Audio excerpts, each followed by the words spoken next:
देखिए अपन इसके अंदर है जो चैप्टर अपन ने जो 5th पढ़ रहे थे उसमें न्यूटन के जो गति के नियम थे वो अपन ने कंप्लीट पढ़ लिए थे। उसके साथ साथ संवेग संरक्षण और आवेग को भी अपन ने इसमें जान लिया था।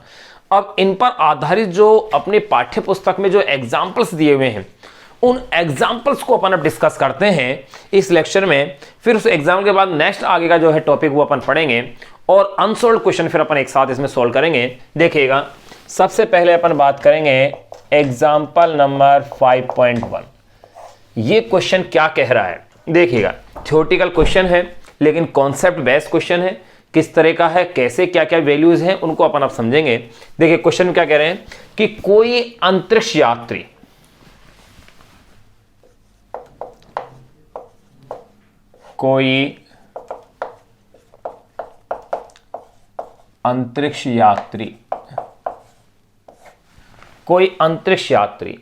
अंतरातारकीय अवकाश में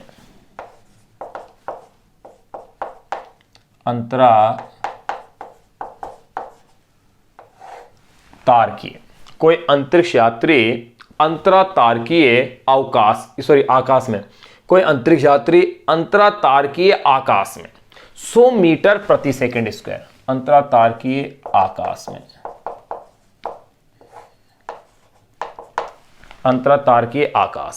100 मीटर प्रति सेकंड स्क्वायर की एक समान दर से अपने अंतरिक्ष यान में दुर्घटनावश बाहर फेंक दिया जाता है। तो देखिए कोई अंतरिक्ष यात्री अंतरातारकीय आकाश में 100 की जगह शायद यहां 10 आना चाहिए, चलो 10 लिख देते हैं। 10 मीटर प्रति सेकंड स्क्वायर की कोई अंतरिक्ष यात्री अंतरातारकीय आकाश में 10 मीटर प्रति सेकंड स्क्वायर की एक समान दर से त्वरित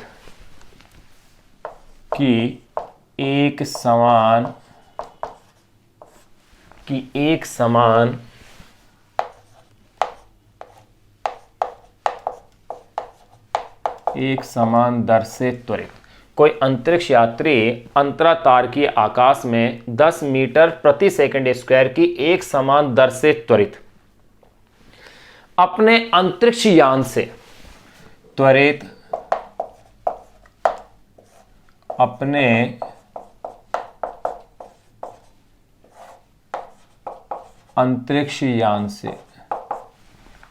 कोई अंतरिक्ष यात्री अंतरातारकीय आकाश में 10 मीटर प्रति सेकंड स्क्वायर की एक समान दर से त्वरित अपने अंतरिक्ष यान से दुर्घटनावश बाहर फेंक दिया जाता है। अंतरिक्ष यान से दुर्घटनावश बाहर फेंक दिया जाता है।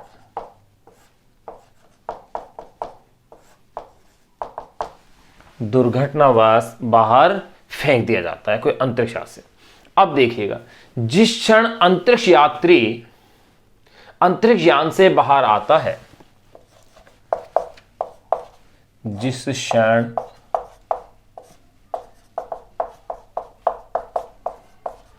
अंतरिक्ष यात्री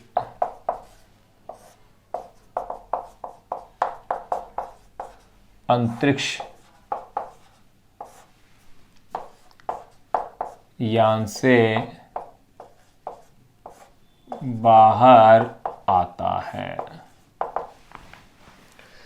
जिस क्षण अंतरिक्ष यात्री अंतरिक्ष यान से बाहर आता है उसके तुरंत पश्चात अंतरिक्ष यात्री का त्वरण क्या है, बाहर आता है उसके तुरंत पश्चात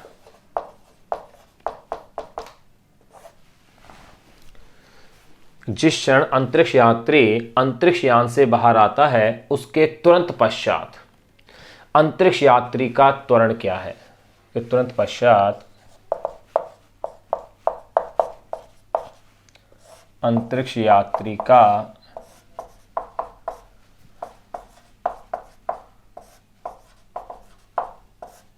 त्वरण क्या है। देखो ये अपने पास क्वेश्चन है। इस क्वेश्चन में एक बात ये और कह रहे हैं कि मान लीजिए कि यात्री पर गुरुत्वाकर्षण बल आरोपित करने के लिए उसके निकट कोई तारा नहीं है, यह भी इस क्वेश्चन में कह रहे हैं।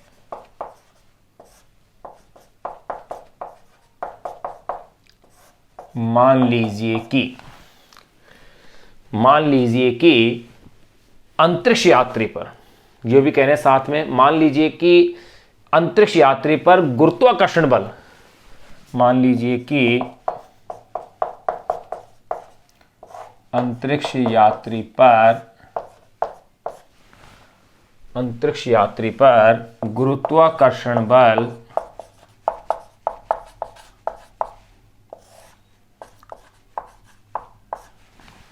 मान लीजिए कि अंतरिक्ष यात्री पर गुरुत्वाकर्षण बल आरोपित करने के लिए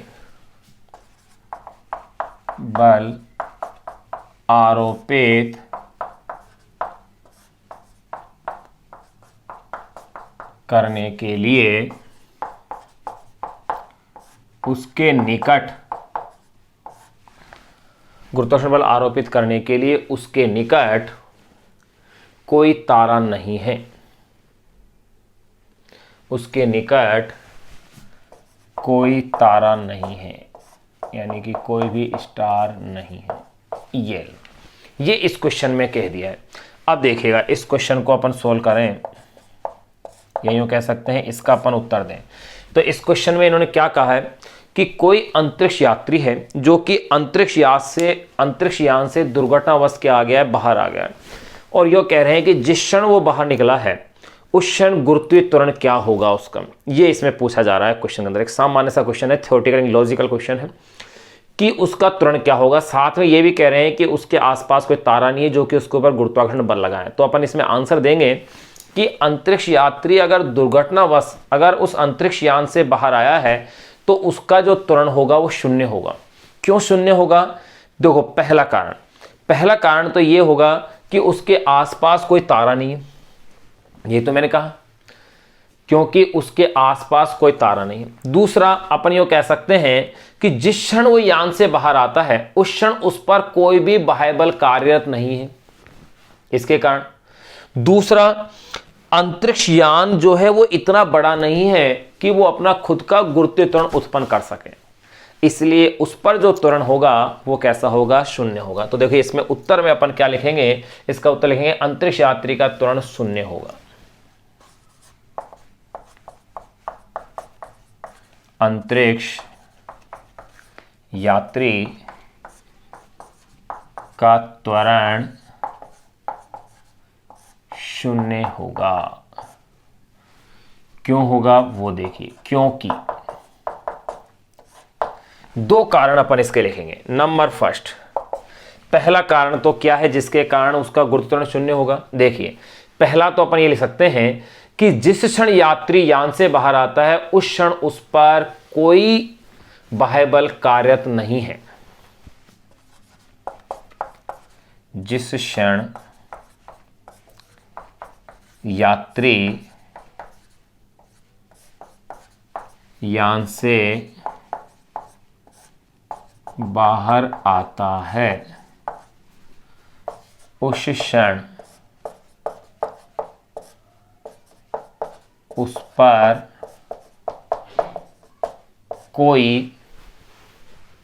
उस पर कोई बाह्य बल कार्यरत नहीं है।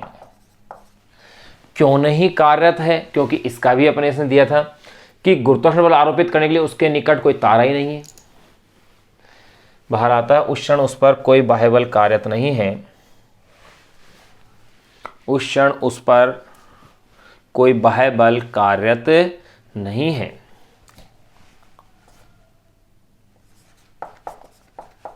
निकट कोई तारा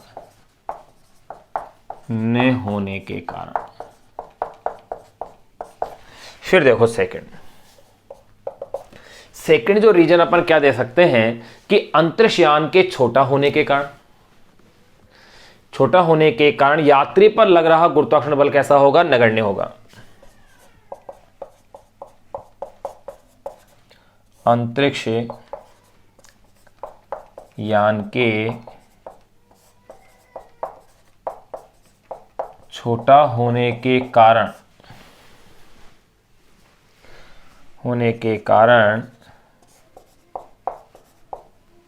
यान के द्वारा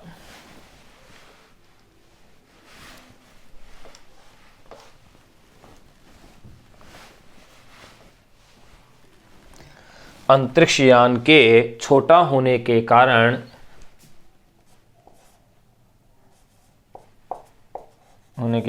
यान के द्वारा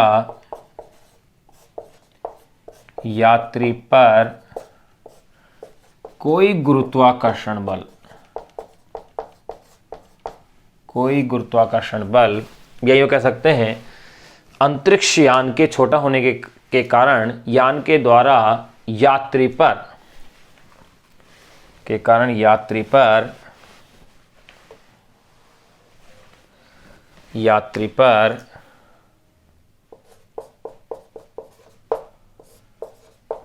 पर लगने वाला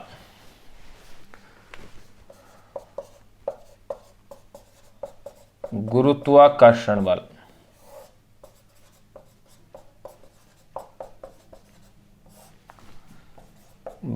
नगण्य होगा। ये होगा, देखो तो देखिए अपन ने दो इसके कारण लिख लिए। अंतरिक्ष यात्री का त्वरण शून्य होगा, क्यों होगा उसको अपन ने दो कारणों के रूप में उसका आंसर दे दिया। पहला, जिस क्षण यात्री यान से बाहर आता है उस क्षण उस पर कोई बाह्य बल कार्यरत नहीं है। क्यों नहीं है? क्योंकि निकट कोई तारा नहीं होने के कारण, ये तो उन्होंने कहा है।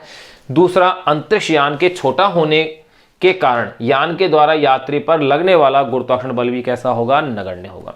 तो देखो ये पॉइंट अपने एक क्वेश्चन अपने पास सोल्व हो गया, जो एक सिंपल थ्योरेटिकल क्वेश्चन था। अब अपन अगले क्वेश्चन की इसमें बात करते हैं कि नेक्स्ट क्वेश्चन क्या है। देखिएगा,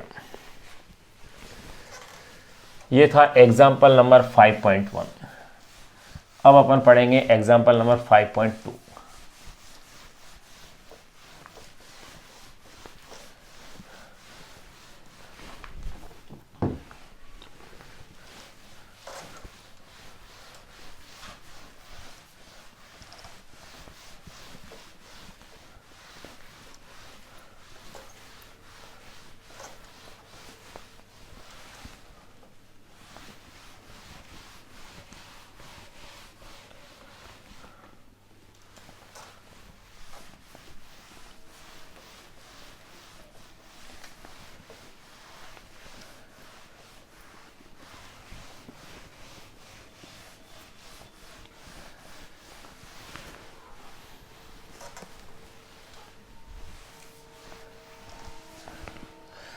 देखिएगा भाई, next example number 5.2। Example number 5.2 अपनी ही बुक का एग्जाम्पल नंबर 5.2 की बात कर रहे हैं। वो क्वेश्चन क्या है देखिएगा। क्वेश्चन में कह रहे हैं 90 मीटर पर सेकंड की चाल से गतिमान 90 मीटर प्रति सेकंड की चाल से गतिमान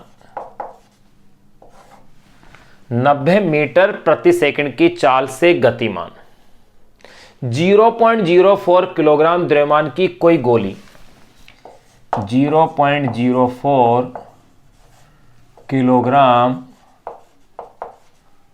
द्रव्यमान की कोई गोली 90 मीटर प्रति सेकंड की चाल से गतिमान 0.04 किलोग्राम द्रव्यमान की कोई गोली लकड़ी के भारी गुटके में धंसकर लकड़ी के भारी गुटके में धंसकर लकड़ी के भारी गुटके में धंसकर 60 सेंटीमीटर दूरी चलकर रुक जाती है। में धंसकर 60 सेंटीमीटर दूरी चलकर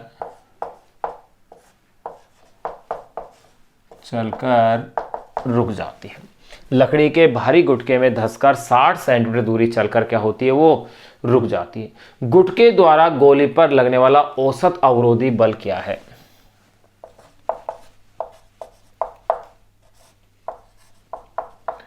गुटके द्वारा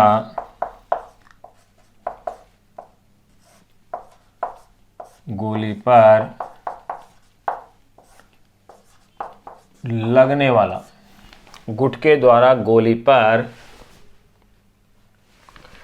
पर लगने वाला औसत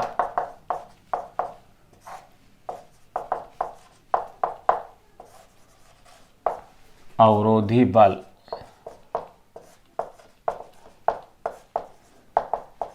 क्या है, ये इस क्वेश्चन में अपन को दिया गया है। अब देखिएगा इस क्वेश्चन को अपन सोल्व करते हैं। अच्छा क्वेश्चन है, कॉम्पिटिशन एग्जाम में भी कई बार पूछा गया है। देखिए 90 मीटर प्रति सेकंड की चाल से गतिमान, ये कोई, मैं पहले लकड़ी का कोई गुटका बना देता हूं। ये देखो, ये मैंने मान लिया कोई लकड़ी का गुटका है, ये कोई बुलेट है, ये कोई गोली है जो कि किस वेग से गति कर रही है, u = 90 मीटर पर सेकेंड। इस चाल से गोली गति करते हुए इस गुटके में धंसती है और इस गुटके में ये 60 सेंटीमीटर की डिस्टेंस क्या करती है, कवर करती है, और फिर यहां आकर के गोली क्या होती है, रुक जाती है। कितने सेंटीमीटर, 60 सेंटीमीटर।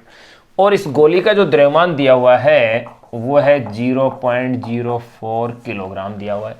ये पूछ रहे हैं कितना इसके ऊपर अवरोधी बल लगेगा। तो देखिए भाई, बल निकालने के लिए आपको सीधा सा पता होना चाहिए, त्वरण पता होना चाहिए। अब क्वेश्चन को एनालिसिस करें आप। F = ma, अपन न्यूटन की गति के द्वितीय नियम से ये कॉन्सेप्ट पढ़ चुके हैं। F = ma यानी बल बराबर द्रव्यमान इंटू त्वरण। अगर मुझे बल का मान ज्ञात करना है, द्रव्यमान मुझे दे रखा है, तो मुझे त्वरण की आवश्यकता है। अब आप गौर करें, त्वरण अपन गति की समीकरणों की सहायता से ज्ञात कर सकते हैं, बिल्कुल ज्ञात कर सकते हैं। पहली समीकरण को देखें तो v = u + at। अब भाई इसके अंदर तो समय आ रहा है, समय का कहीं जिक्र है नहीं इस क्वेश्चन में, इसका मतलब पहली इक्वेशन यूज नहीं होगी। सेकंड इक्वेशन की बात करें, s = ut + ½ at², इसके अंदर भी समय आ गया। इसका मतलब तीसरी समीकरण परफेक्टली इसमें यूज होगी, v² = u² + 2as। बिल्कुल काम बन गया अपना, क्योंकि v की वैल्यू क्या है, 0, क्योंकि गोली धस करके रुक रही है।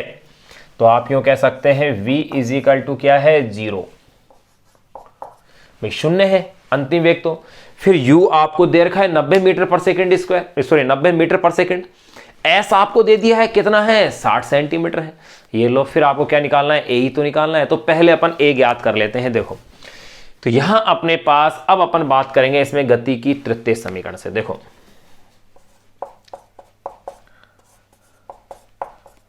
गति की तृतीय समीकरण से क्या है समीकरण, v = u² + 2as। अब यहां पर देखें v की वैल्यू तो क्या है, मेरे पास 0 है, u कितना है, 90 है, प्लस ध्यान रहे भाई ये रुक रही है, इसका मतलब त्वरण किस में आएगा, ऋणात्मक, यानी कि मंदन होगा, क्योंकि उसका वेग धीरे धीरे घटते हुए क्या होगा, 0। अर्थात इसका ऋणात्मक त्वरण आना चाहिए, तभी तो जो बल होगा वो कैसा बल कहलाएगा, अवरोधी बल कहलाएगा। तो अब देखो भाई 2a मुझे निकालना है, s 60 सेंटीमीटर है, यानी कि s = 60 सेंटीमीटर, यानी 0.60 मीटर कह सकता हूं मैं इसे। कितना कह दिया मैंने, 0.60 मीटर में 60 का भाग दे दीजिए, 100 का भाग दे देंगे अपन 60 के अंदर, सॉरी। तो 0.60 क्या आ गया, मीटर आ गया। तो ये आ गया है 0.60, ये लो s।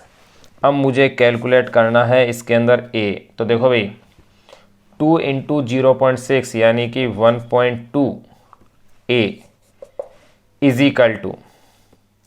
-90 × 90, या a = -90 × 90 अपॉन में 1.2।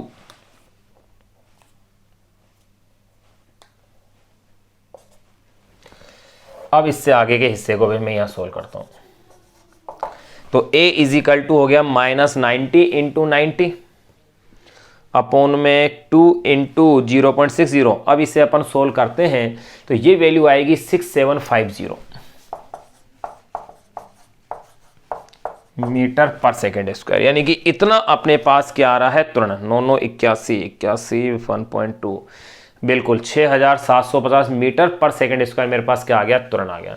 अब मुझे क्या करना है, बल ज्ञात करना है। तो इसलिए F = ma से अगर मैं इस फॉर्मूले से देखता हूं तो देखो भाई m की वैल्यू कितनी है मेरे पास 0.04, a की वैल्यू कितनी है -6750। अब इसको मल्टीप्लाई कीजिए आप 0.04 इंटू माइनस के हैं 6750, तो ये आता है आपके पास माइनस के 270 न्यूटन,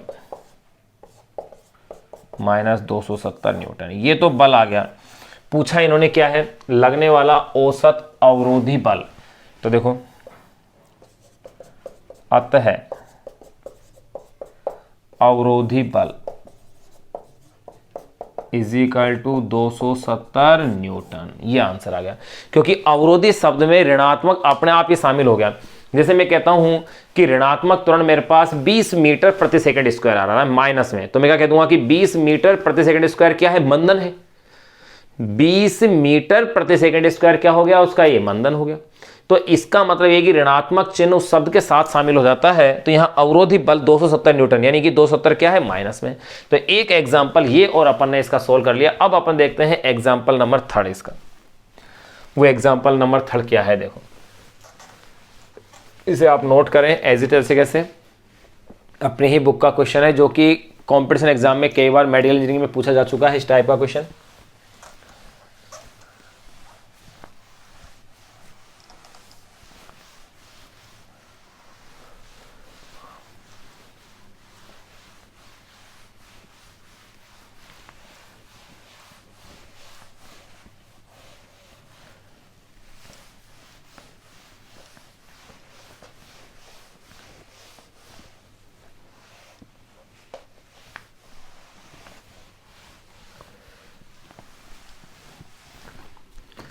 देखिए भैया नेक्स्ट है example number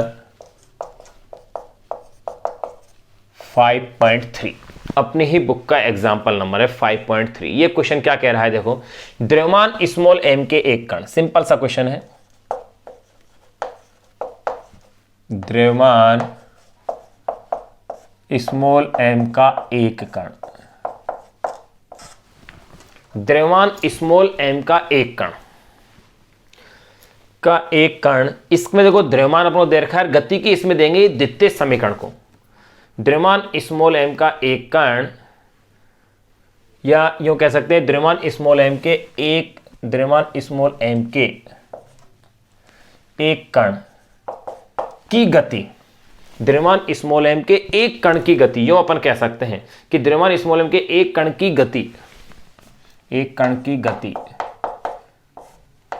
y is equal to, यानी गति की द्वितीय समीकरण का रूप दिया है इन्होंने भाई। y इजिकल टू जो समीकरण अपन को दे रहे हैं इसके अंदर वो दे रहे हैं ut plus half a t square, वाले एक कण की गति y is equal to ut plus half a t square. यानी कि यहां इस समीकरण को जो अपन को दे रहे हैं y का मतलब ऊर्ध्वाधर अक्ष के अकॉर्डिंग हो गई ut प्लस, और यहां a की जगह क्या दिया है इन्होंने, g दिया है भाई, यानी कि गुरुत्व के अधीन होने वाली गति हो गई है।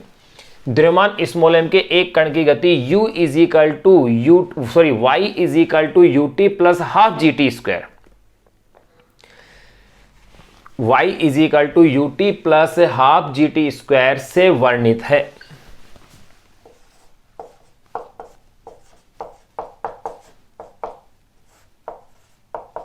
से वर्णित है, यानी कि यहां अपन को ये वैल्यूज दे दी है, ये समीकरण दे दी, एक सिंपल सा हिंट अपन को इस क्वेश्चन में दे दिया है।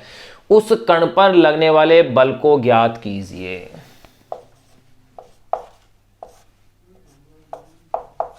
उस कण पर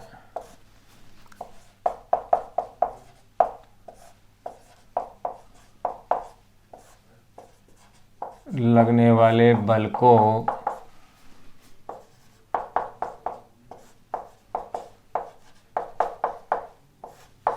को ज्ञात कीजिए। देखो यहां आपको द्रव्यमान दिया हुआ है m, गति का आपको समीकरण भी दिया हुआ है, और ये पूछ रहे हैं लगने वाले बल को ज्ञात कीजिए। तो देखिए भाई बल होता क्या है, द्रव्यमान इंटू त्वरण, भाई गति की द्वितीय समीकरण यही थे, द्रव्यमान इंटू त्वरण से अपन को बल निकालना है। और आपको दे रखा है विस्थापन। अब आपने बहुत अच्छे से ये जान चुके हो कि अगर विस्थापन का दो बार अवकलन किया जाए समय के साथ, समय के सापेक्ष, तो आपको त्वरण की प्राप्ति होगी। एक बार अवकलन करेंगे तो वेग प्राप्त होगा, फिर उसका दोबारा अवकलन करेंगे तो आपको क्या प्राप्त हो जाएगा, त्वरण प्राप्त हो जाएगा। और द्रव्यमान इंटू त्वरण यही क्या बन जाएगा, बल बन जाएगा। तो बस इजी है, देखो क्वेश्चन को अपन सोल्व कर लें। ये आपको समीकरण दी हुई है, y is equal to ut plus half gt square. तो पहले अगर मैं इसके वेग की बात करूं तो देखो भाई, v इज इक्वल टू क्या होगा, dy अपॉन में dt।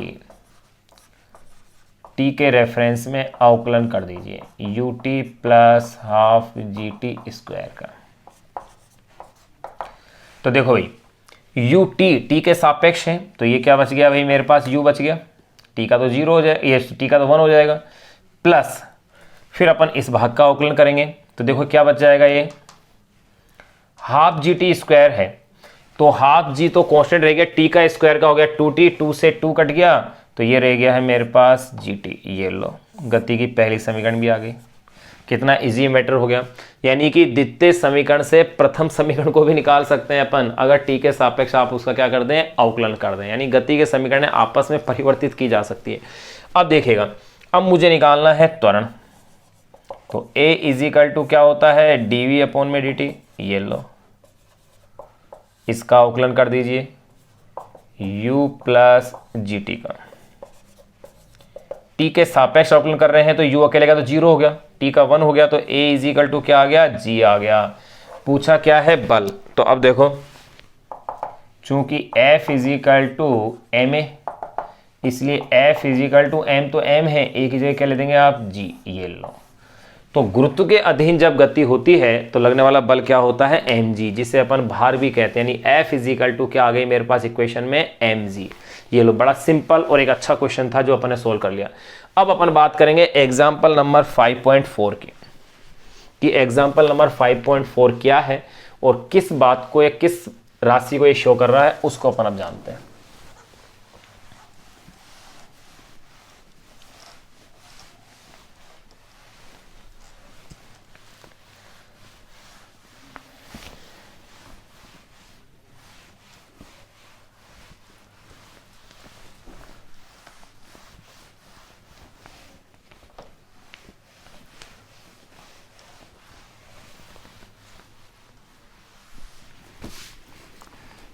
देखिए एग्जाम्पल नंबर 5.4 यानी पांचवें चैप्टर का फोर्थ क्वेश्चन, पांचवें चैप्टर का फोर्थ क्वेश्चन जो अपन अब सॉल्व करने जा रहे हैं। क्या क्वेश्चन है, देखिए क्वेश्चन में कह रहे हैं कि कोई बल्लेबाज किसी गेंद को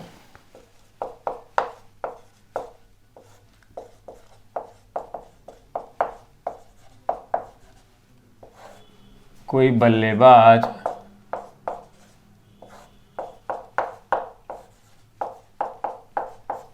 किसी गेंद को कोई बल्लेबाज किसी गेंद को आरंभिक चाल जो 12 मीटर प्रति सेकंड है, कोई बल्लेबाज किसी गेंद को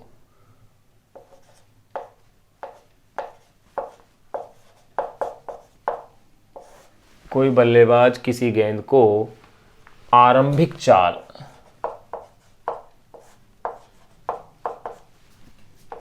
जो 12 मीटर प्रति सेकंड है। देखिए, कोई बल्लेबाज किसी गेंद को आरंभिक चाल जो 12 मीटर प्रति सेकंड है में बिना परिवर्तन किए, जो 12 मीटर प्रति सेकंड है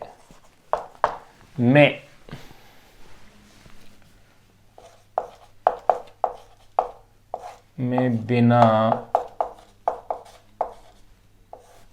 परिवर्तन किए, कोई बल्लेबाज किसी गेंद को आरंभिक चाल जो 12 मीटर प्रति सेकंड है में बिना परिवर्तन किए उस पर हिट लगाकर सीधे गेंदबाज की दिशा में वापस भेज देता है।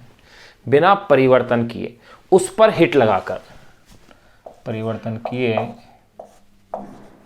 उस पर हिट लगाकर, यानी उस पर चोट मार के, यूं कह सकते हैं बैट से मारकर, उस पर हिट लगाकर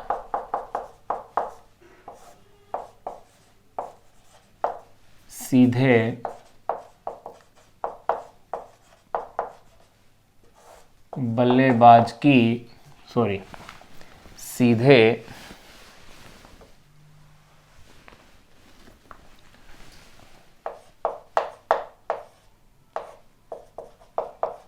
सीधे गेंदबाज की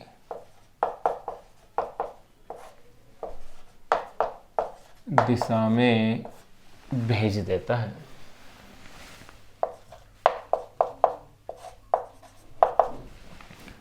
पर हिट लगाकर सीधे गेंदबाज की दिशा में उसको बॉल को क्या करता है, वो भेज देता है। अब ये इस क्वेश्चन में कह दिया, यदि गेंद का द्रव्यमान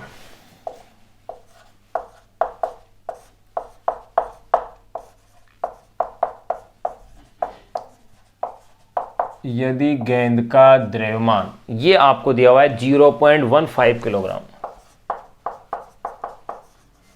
यदि गेंद का द्रव्यमान 0.15 किलोग्राम है तो गेंद को दिया गया आवेग ज्ञात कीजिए। यदि गेंद का द्रव्यमान 0.15 किलोग्राम है तो गेंद को दिया गया आवेग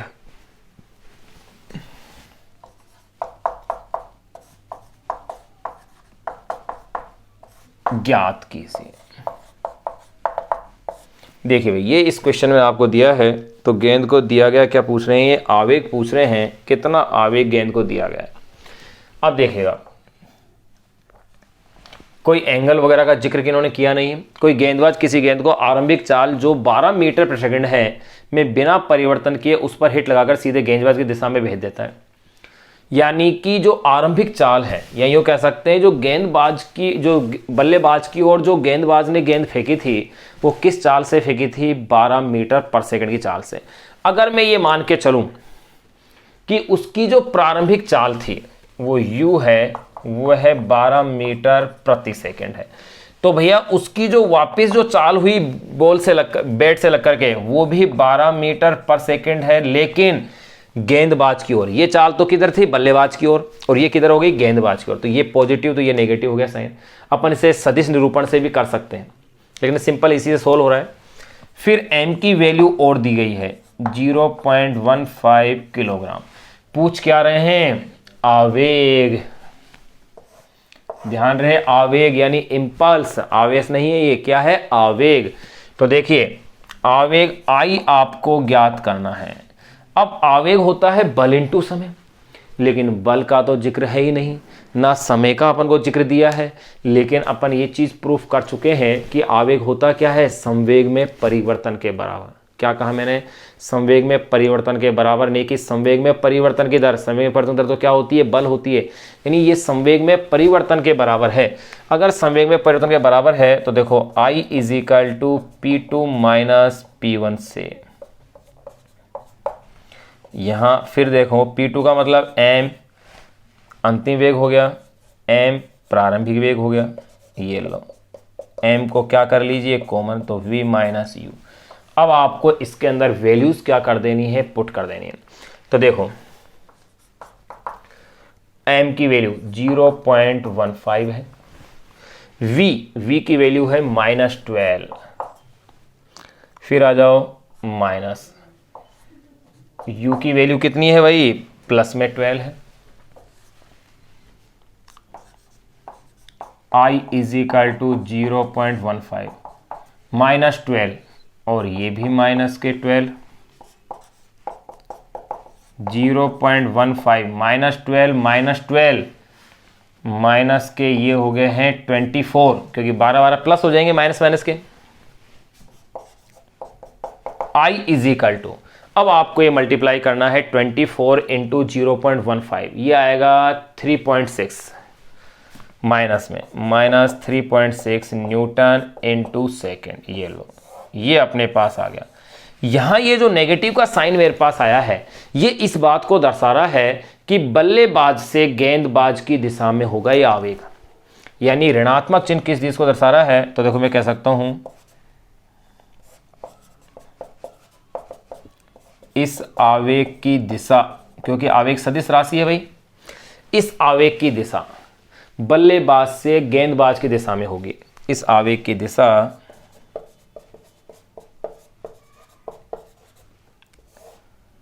बल्लेबाज से गेंदबाज की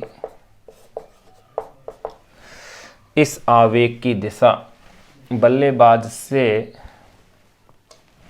गेंदबाज की दिशा में होगी। ये लो, ये अपन ने इसकी दिशा भी लिख दी है। एक सिंपल लेकिन एक अच्छा क्वेश्चन था जो अपन ने सोल्व कर लिया।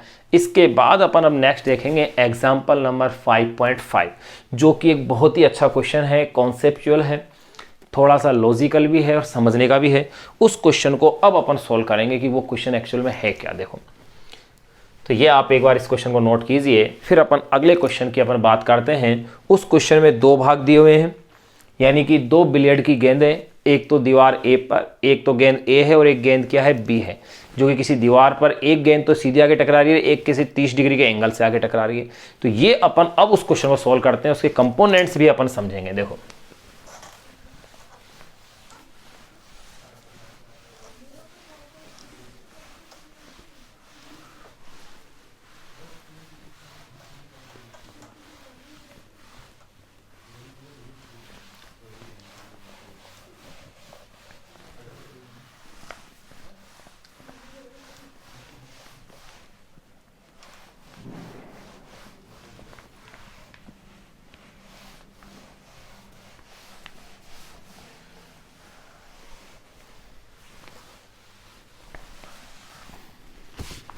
देखिए भाई, अब जो क्वेश्चन अपन करने जा रहे हैं, लास्ट एग्जाम्पल कर रहे हैं, उसके बाद फिर आगे की अपन थ्योरी को डिस्कस करेंगे।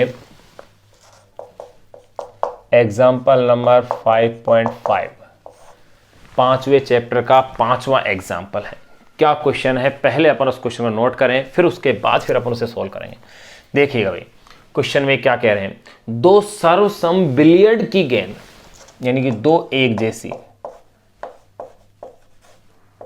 दो सर्वसम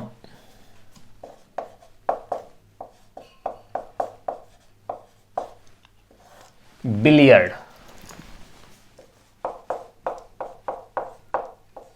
की गेंदें, दो सर्वसम बिलियर्ड की गेंदें, दो सर्वसम बिलियर्ड की गेंदें किसी दृढ़ दीवार से समान चाल से, किसी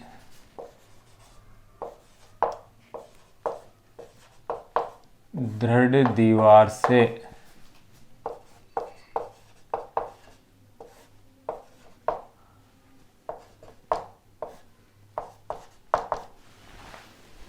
दो सर्वसम बिलियर्ड की गेंदें किसी दृढ़ दीवार से समान चाल से,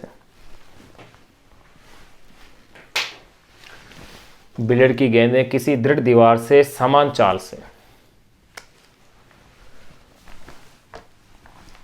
समान चाल से, परंतु दो सर्वसम बिलियर्ड की गेंदें किसी दृढ़ दीवार से समान चाल से, परंतु भिन्न कोणों पर टकराती है। भाई, गेंदें एक जैसी हैं, परंतु भिन्न कोणों पर टकराती, यानी कि कोण के मान क्या है, अलग है। एवं चित्रानुसार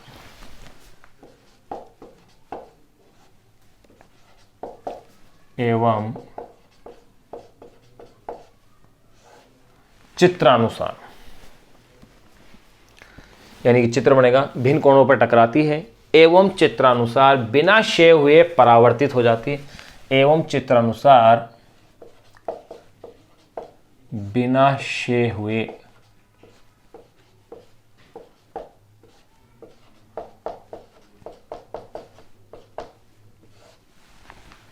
परावर्तित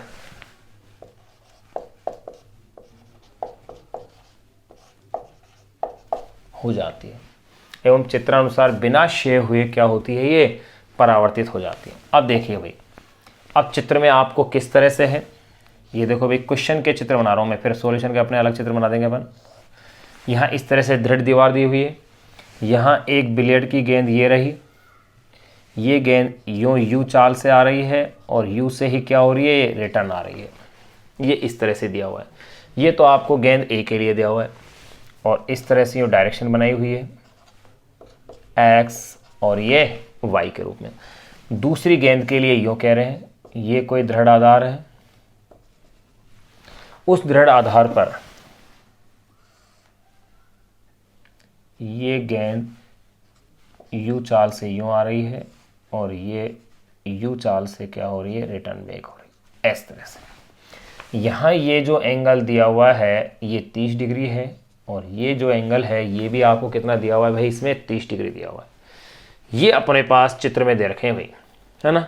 ये गेंद ए के लिए दिया हुआ है और ये गेंद क्या है, बी के लिए दिया हुआ है। तो देखो क्या कहा मैंने, दो सर्वसम बिलियर्ड की गेंदें किसी दृढ़ दीवार से समान चाल से परंतु भिन्न कोणों पर टकराती है एवं चित्रानुसार बिना क्षय हुए परावर्तित हो जाती है। अब देखिए नंबर फर्स्ट क्या ज्ञात करवा रहे हैं। सबसे पहले कह रहे हैं प्रत्येक गेंद के कारण दीवार पर बल की दिशा क्या है।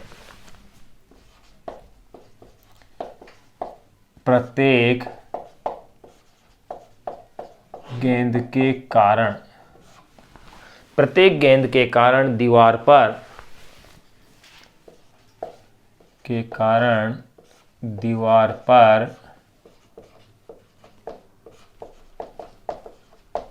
बल की दिशा क्या है। पहला क्वेश्चन तो ये है। देखो भैया एक क्वेश्चन के दो भाग हैं और एक के अंदर फिर दो भाग हैं, यानी कि गेंद ए और गेंद बी, भाई दो क्वेश्चन हो गए। एक तो प्रत्येक गेंद का है, यानी कि ए गेंद के लिए भी मान निकालना है मुझे बल, और बी गेंद के लिए निकालना है, यानी नंबर ऑफ क्वेश्चन इसमें टोटल कितने हो गए, 4 क्वेश्चन हो गए। देखिए नंबर सेकंड कहते हैं दीवार द्वारा दोनों गेंदों पर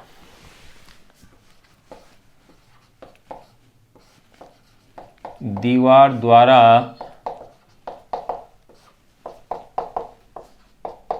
दोनों गेंदों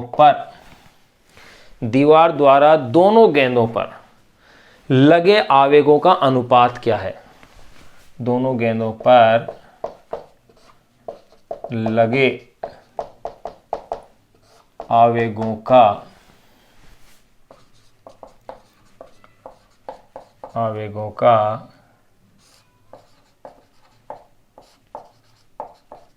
अनुपात क्या है। ये अपने पास पूरा क्वेश्चन अब यहां अपन ने लिखा है।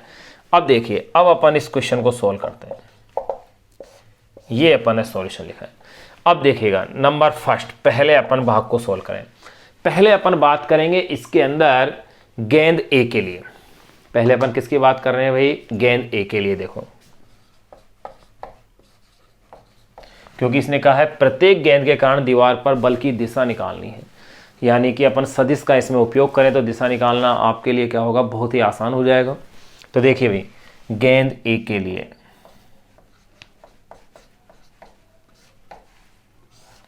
पहले अपन बात कर रहे हैं गेंद ए के लिए। तो देखो गौर करें आप, ये दृढ़ दीवार थी, इस दृढ़ दीवार पर ये कोई बिलियर्ड की गेंद आकर के ये ऐसे आ रही है, यू वेक्टर वेग से, डायरेक्शन में शो कर रहा हूं, और इससे परावर्तित होकर के ये गेंद वापस यूं आई है यू वेक्टर वेग से। अब देखिए अब अपन इस पर बात करेंगे, दिशा निकालनी है बल की। अगर मैं संवेग की जो दिशा होगी, अपन पढ़ चुके न्यूटन गति के द्वितीय नियम में कि जो बल होता है वो संवेग की दिशा में होता है, यानी कि अगर संवेग में परिवर्तन की दिशा पता चल जाए परिणामी, तो अपन लगने वाले बल की दिशा भी तो पता कर सकते हैं, बिल्कुल पता कर सकते हैं। तो देखिएगा भैया सबसे पहले मैं इसमें ज्ञात करूंगा प्रारंभिक संवेग।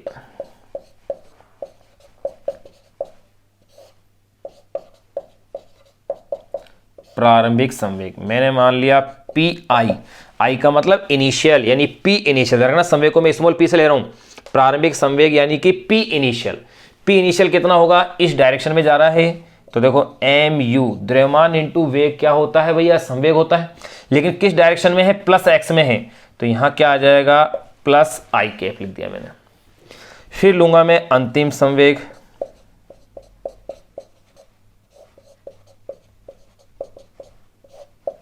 तो देखो भाई अंतिम संवेग की अगर मैं बात करूं तो वो क्या लिखा जाएगा, पी फाइनल, यानी टकरा करके वापस आ रहा है।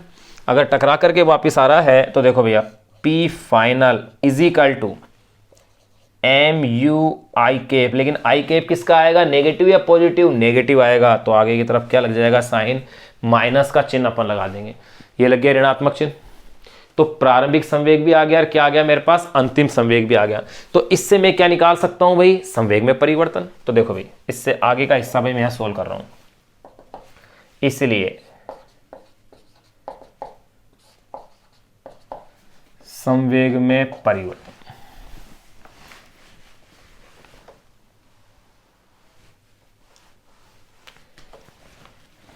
इसलिए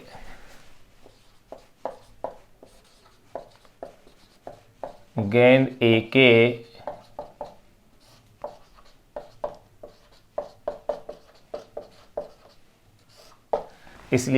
ए के संवेग में परिवर्तन, अगर मैं देखूं इसे डेल्टा पी ए कह दूं तो ये हो जाएगा p final minus P initial. भाई परिवर्तन कैसे निकालेंगे, अंतिम मान माइनस प्रारंभिक मान, यानी P final minus P initial, इसकी वैल्यू मैं इसमें कैलकुलेट करूंगा।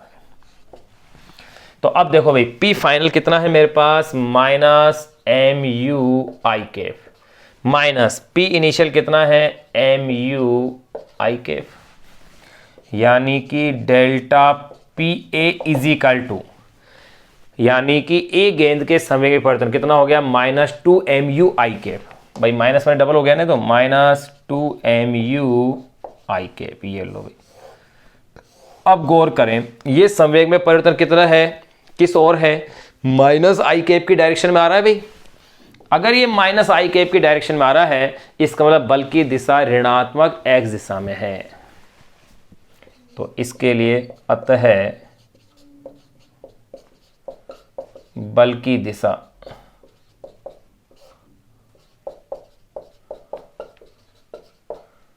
ऋणात्मक एक्स दिशा में है। ये लो भाई, ये पहला पार्ट, एक पार्ट तो अपन ने सोल्व कर लिया।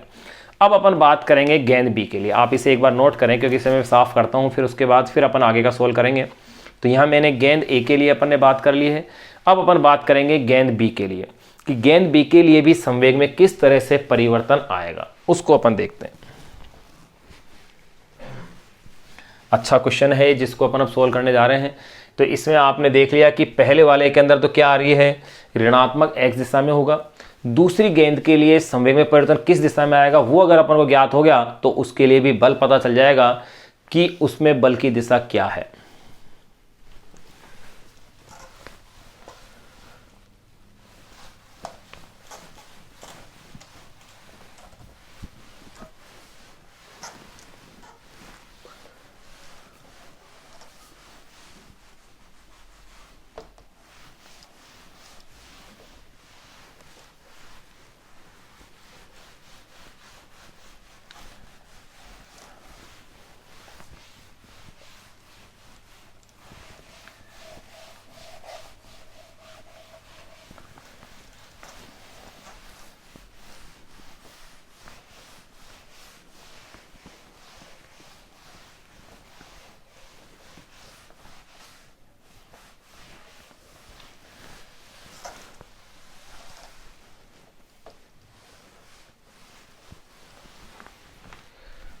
देखो, तो मैंने नंबर फर्स्ट में ज्ञात कर लिया गेंद ए के लिए। अब मैं बात करूंगा गेंद बी के लिए।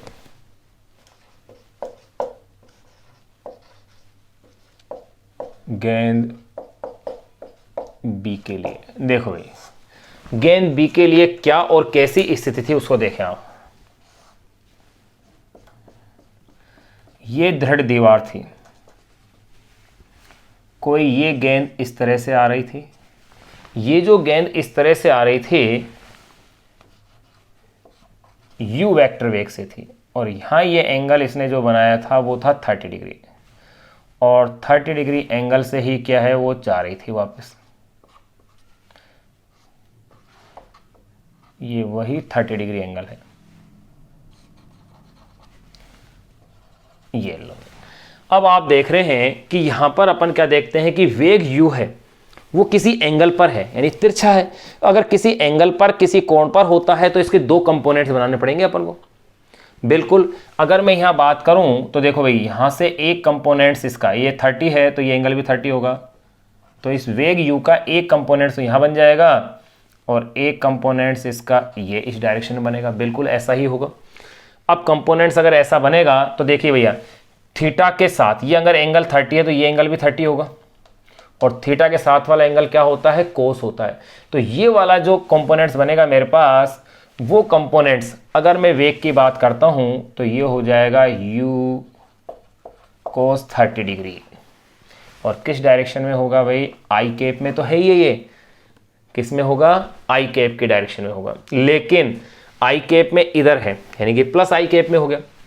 यहां देखूंगा मैं इसे तो कैसा कहूंगा मैं वेग को, u साइन। थोड़ा अपन इसे बड़ा बना देते हैं ताकि ये अच्छे से स्पष्ट हो सके सभी राशियां, नहीं तो ये मिक्स हो जाएंगी।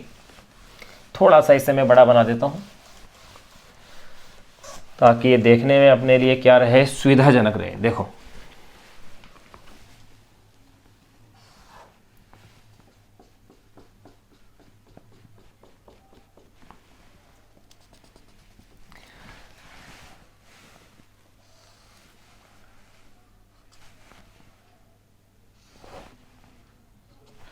ये कोई बिलियर्ड की गेंद है,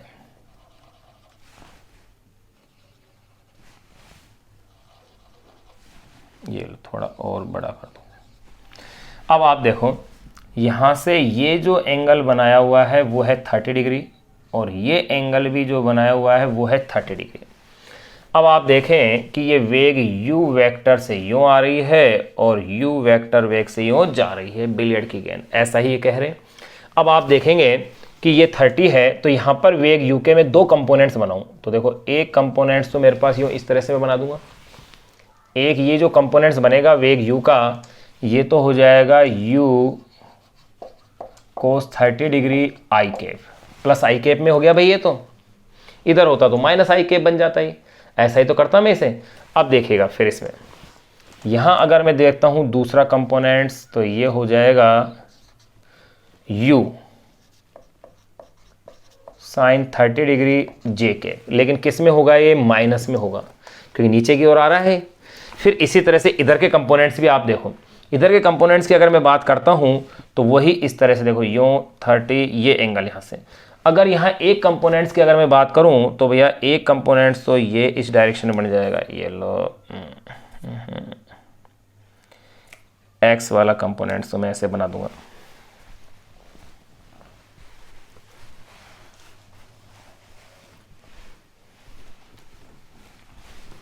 देखो भी x वाला कंपोनेंट्स तो मैं इसके अंदर ऐसे बना दूंगा, ये डायरेक्शन बनेगी उसकी,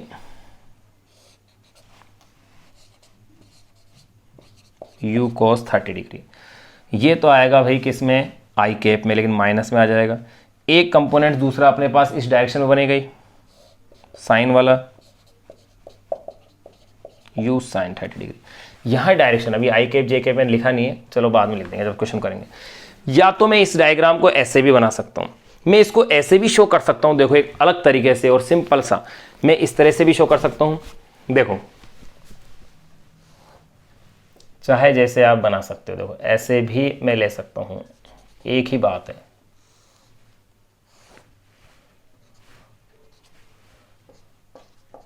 थर्टी डिग्री बिल्कुल। तो देखो मैं इसे इस तरह से शो कर सकता हूं, ये तो x के लिए और ये क्या हो गया भैया, y के लिए। इसी तरह से यहां देख लो,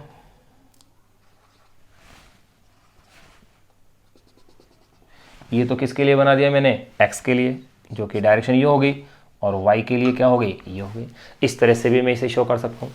बात एक ही है, चाहे इससे हल कर लो सवाल को या फिर इससे हल कर लो। तो देखो मैं बात कर रहा हूँ किसके लिए, गेंद b के लिए। तो गेंद b के लिए देखो मैं सबसे पहले बात करूंगा प्रारंभिक संवेग की।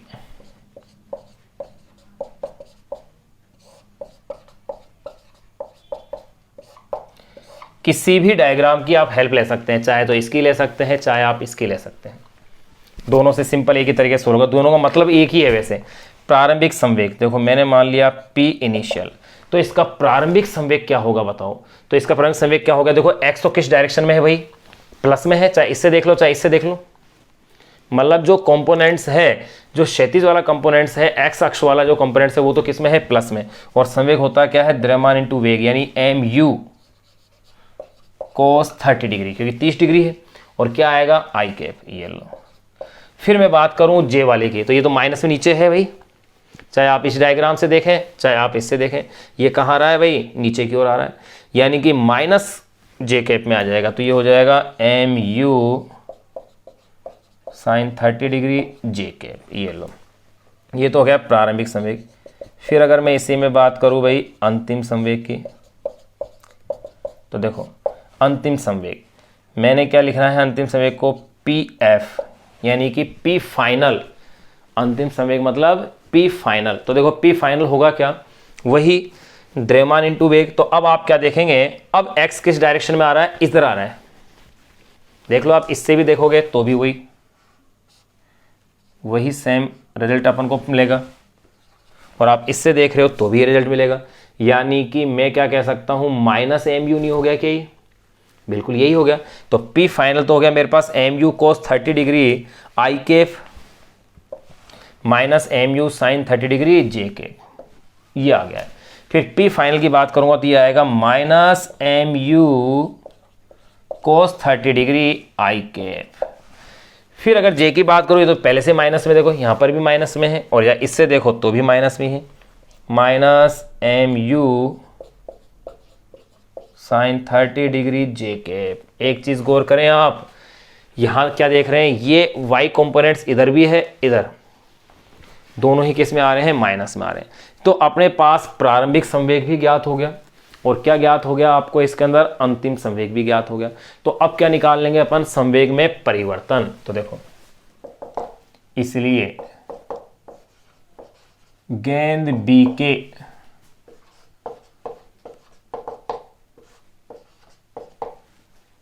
के संवेग में परिवर्तन, इसलिए गेंद बी के संवेग में क्या निकालेंगे आप, परिवर्तन। तो ये delta P B is equal to, ये हो जाएगा p final minus P initial. अब आप इनकी वैल्यूज कैलकुलेट करें। देखो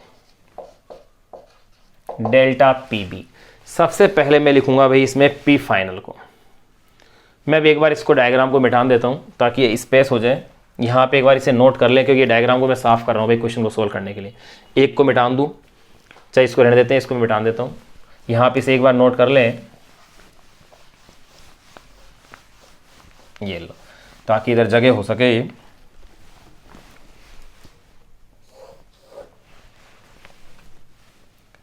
यहां लिख सके अपन, देखो तो delta P B is equal to P final कितना है मेरे पास, minus M you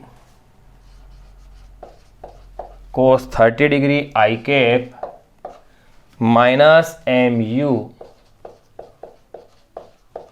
sine 30 degree J cap. इसको थोड़ा इधर से लिखूं मैं ताकि पूरा लिखा जा सके।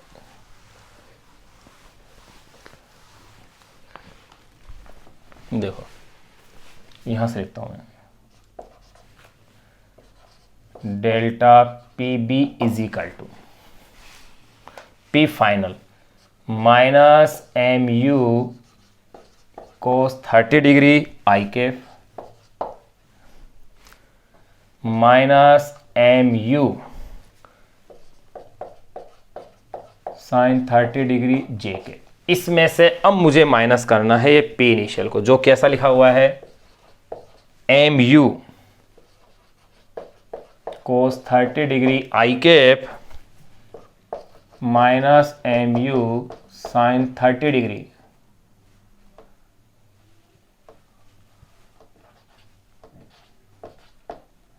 जे कैप।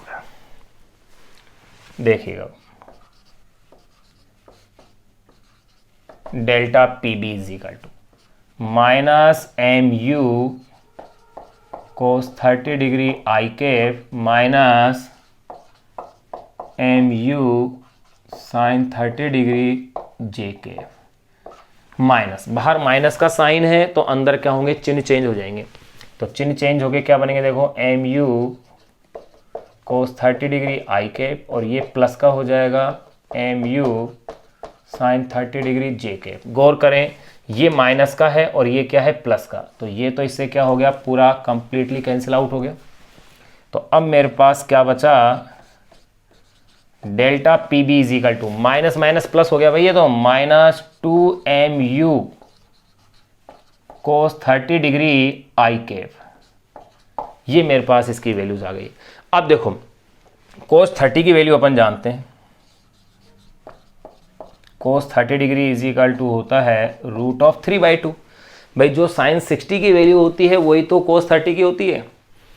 अगर ये मेरे पास वैल्यू है तो देखो delta P B is equal to minus 2mu, cos 30 का मीन्स है √3/2 और ये है आई के 2 से फिर ये 2 कैंसिल कर दिया, तो ये हो गया है delta P B is equal to minus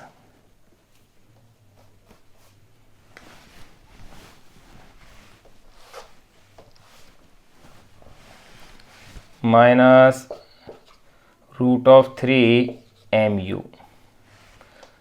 minus √3mu i cap. ये लो है, ये मेरे पास संवेग की दिशा आ गई है। तो यहाँ अपन क्या कह सकते हैं कि गेंद बी के लिए जो संवेग है वही माइनस आई कैप की दिशा में है, माइनस आई कैप की दिशा में है। इसका मतलब बल की दिशा क्या हुई, ऋणात्मक एक्स दिशा में हुई। यही तो पूछा था फर्स्ट के अंदर, फर्स्ट पार्ट में, प्रत्येक गेंद के कारण दीवार पर बल की दिशा क्या होगी। तो अपन क्या कह सकते हैं, अतः बल की दिशा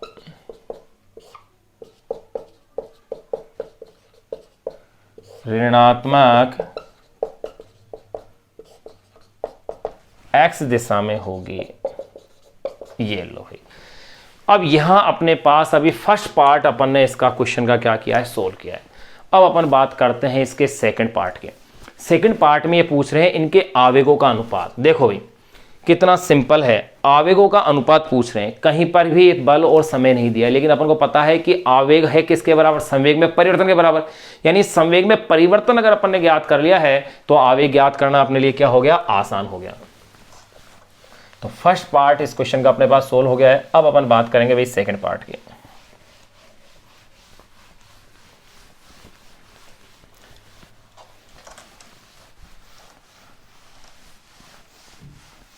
एक बेहतरीन एग्जाम्पल था जो अपन ने अभी सोल्व कर लिया है।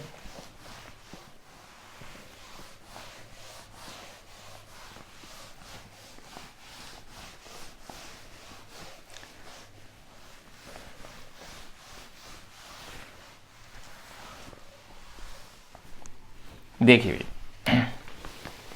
इसी क्वेश्चन का सेकंड पार्ट, फर्स्ट पार्ट के तो दो थे ए और बी। ए और बी के आवेगों का अनुपात पूछ रहे हैं ये। तो देखो ए व बी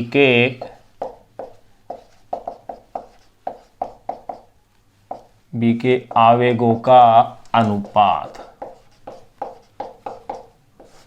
ये अपन को ज्ञात करना है। तो देखो भाई ए का अनुपात आई ए, बी का अनुपात आई बी। तो आवेग किसके बराबर बताए हैं मैंने, संवेग के बराबर होते हैं आवेग संवेग प्रमेय के अनुसार। तो यानी इनके संवेग में परिवर्तन के बराबर होते हैं। यानी आवेग अगर संवेग में परिवर्तन के बराबर है संवेग आवेग प्रमेय से, तो आवेगों का अनुपात का मतलब है संवेग में परिवर्तनों का अनुपात। तो यहां अपन एक तरह से संवेग में परिवर्तनों का क्या ज्ञात करेंगे, अनुपात ज्ञात करेंगे। तो देखो आई ए अपॉन में I B is equal to delta P A यानी ए के संवेग में परिवर्तन, डेल्टा पी बी यानी कि बी के संवेग में परिवर्तन। याद करो ए के संवेग में परिवर्तन क्या आया था, -2mu आई कैप, बिल्कुल यही था। और बी के संवेग में परिवर्तन क्या था, -√3mu आई कैप, यही था। अब इसे आप सोल्व करें तो देखो आई ए अपॉन में I B is equal to, ये m से m u से u ये कैंसिल हो गया, तो माइनस से माइनस भी गया, तो 2 अपॉन में √3 ये आएगा। यानी कि ये अप्रोक्स वैल्यू होती है 1.2। वैसे तो आंसर यही करेक्ट है, यहां पर लिख देते इसे कि ये 2 अपॉन में √3 यानी 2:3 होगा। तो इनका अनुपात क्या होगा, 2:√3। यह अपने पास एक अच्छा एग्जाम्पल था जो अपन ने कंप्लीट कर लिया है। अब इसके बाद अपन नेक्स्ट टॉपिक की अपन इसमें चर्चाएं करेंगे। आप इसे नोट कीजिए। तो देखिए अपन ने पांचों एग्जाम्पल 5वें जो चैप्टर के थे उसके अपन ने पूरे कर लिए हैं। अब इससे आगे के नेक्स्ट एग्जाम्पल और अपन देखेंगे नेक्स्ट थ्योरी के बाद।